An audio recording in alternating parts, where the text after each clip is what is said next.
Ao longo da campanha, vi Lula cobrar trabalho de base, distribuição de panfletos em porta de fábrica, banquinhas de bottoms pela cidade. Até posso estar errado, mas não enxergo mais isso como algo tão relevante, apesar de ser muito simpático. Encaro como uma atividade complementar, não primordial. Hoje em dia, o espaço mais efetivo para fazer essa abordagem é no virtual. Pode parecer uma heresia, mas acredito que o chão de fábrica está hoje no Facebook. Eu achei demais essa história. Você acha que... Porque essa visão, aliás, até elitista mesmo, como você fala, as pessoas acham que o Facebook acabou, né? As pessoas mesmo do meu círculo de amizades de esquerda falam que nem entram mais no Facebook. Você acha que o Facebook ainda tem essa importância? Sinara, eu vou até ser ousado aqui para dizer o seguinte: poucas situações na vida eu sou tão assertivo como eu vou ser aqui. Eu não acho, eu tenho absoluta convicção, como eu tenho convicção que você está aqui na minha frente, que eu estou te vendo.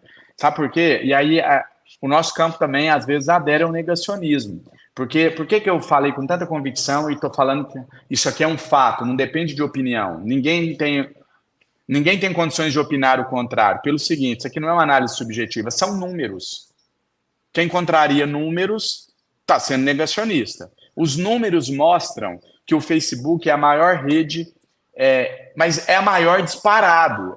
Se eu não me engano, ela é quase maior que todas as outras somadas. Então não é uma percepção minha, é porque a gente, uma boa parte do nosso campo, a gente está numa bolha. Eu gosto de dar um exemplo assim.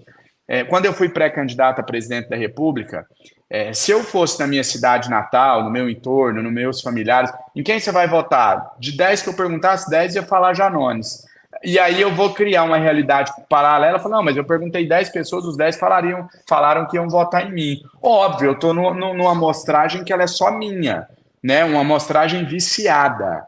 É mais ou menos isso que acontece com a gente o tempo todo. Todos nós vivemos em bolhas. Eu vivo, você vive, não tem quem não vive em uma bolha, né? A questão é que o problema não é viver numa bolha, é não saber que está na bolha, é não ter a consciência que está nela. Nesse exemplo que eu dei agora, eu estava numa bolha, né? Todo mundo que eu perguntava ia votar no Janones, mas eu sabia que eu estava numa bolha. Eu tinha consciência, isso aqui eu não posso levar a sério.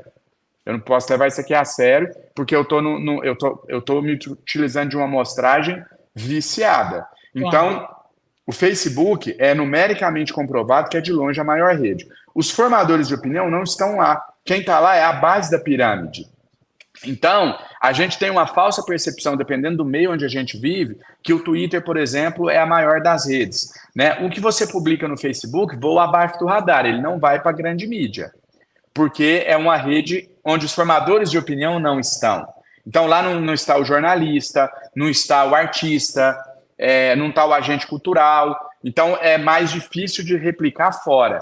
Porém, a base da pirâmide está toda ali. E cada rede social, ela tem a sua linguagem. Na minha visão, dentro dessa distribuição, dessa pirâmide digital, vamos dizer assim, a base, o chão da fábrica é o Facebook, que é onde está o público que ganha menos de um salário mínimo, onde estão os beneficiários do Bolsa Família, onde estão as pessoas beneficiárias do Minha Casa Minha Vida.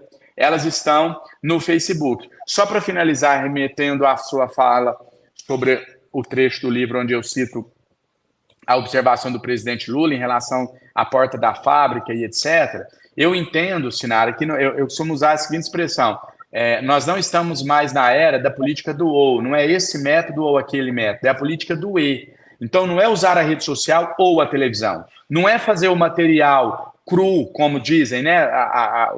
As agências falam material sujinho, significa esse simples, né? O copo de água para segurar o celular.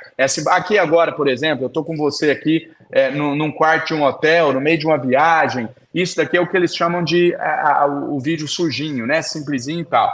Não é escolher esse ou a película lá, o filme superproduzido. São os dois. Cada um vai atingir um público. Não é eu escolher se eu vou me comunicar falando academicamente com você, usando de palavras difíceis, ou se na minha comunicação, eu gosto de dizer, sempre eu vou utilizar o nós vai e nós veio, o povão mesmo, o linguajar simples. depende de para qual público eu estou falando. Isso aqui é a base da comunicação, não foi o Janones que inventou, ninguém está criando a roda. Isso é desde que o mundo é mundo. Você pega os maiores comunicadores, são aqueles que conseguem falar de acordo com o público que ele está se dirigindo. Eu sempre disse assim, não me interessa ser um grande orador. Orador é quem fala bonito.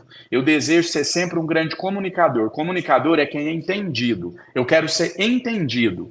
Então, principalmente para quem está em um mandato, o papel do homem público é ser um representante ali, um canal, é dialogar de igual para igual. Então, eu sou advogado de formação. Se eu for em um tribunal, hoje, por exemplo, eu tive uma reunião na Receita Federal.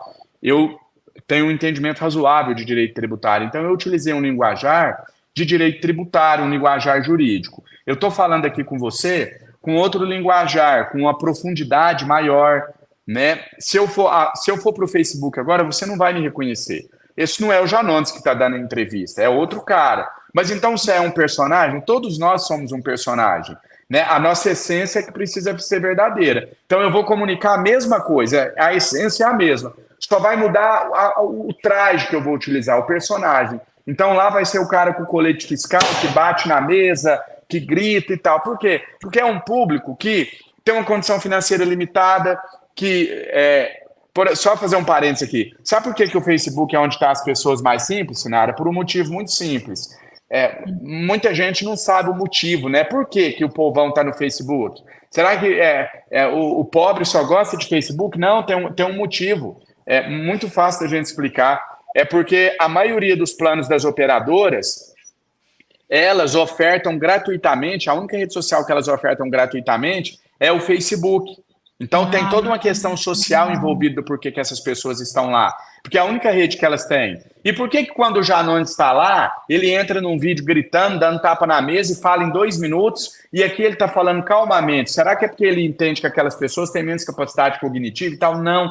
É porque aquelas pessoas, elas precisam, elas têm menos tempo, porque consome dados, né? Mesmo que essas pessoas tenham, como eu citei aqui no pacote, a gratuidade do Facebook. São pessoas que o dia é mais cheio, que acorda 4 horas da manhã, que tem que pegar metrô. Ela não tem condições de assistir uma entrevista do Janones falando em 40 minutos. Então, eu tenho que comunicar de uma maneira que seja assertiva. E eu vejo assim, Sinara, o presidente Lula pode se dar ao luxo, ele tem uma licença poética para não saber nem o que é celular. Por tudo que ele fez, pelo que ele faz, porque não é no passado, ele é o maior líder político, na minha visão, o maior líder político da história desse país e um dos maiores do mundo. Então, ele contribui com a democracia de uma maneira que seria impossível exigir dele que ele ficasse ligado em redes sociais. Então, o presidente não precisa nem saber o que são redes sociais. O governo tem que saber. A gente precisa separar o presidente do governo. O presidente tem o direito, tem a licença poética para cobrar a panfletagem na porta da fábrica, mas o governo, eu entendo que precisa estar atento a essas novas formas de comunicar.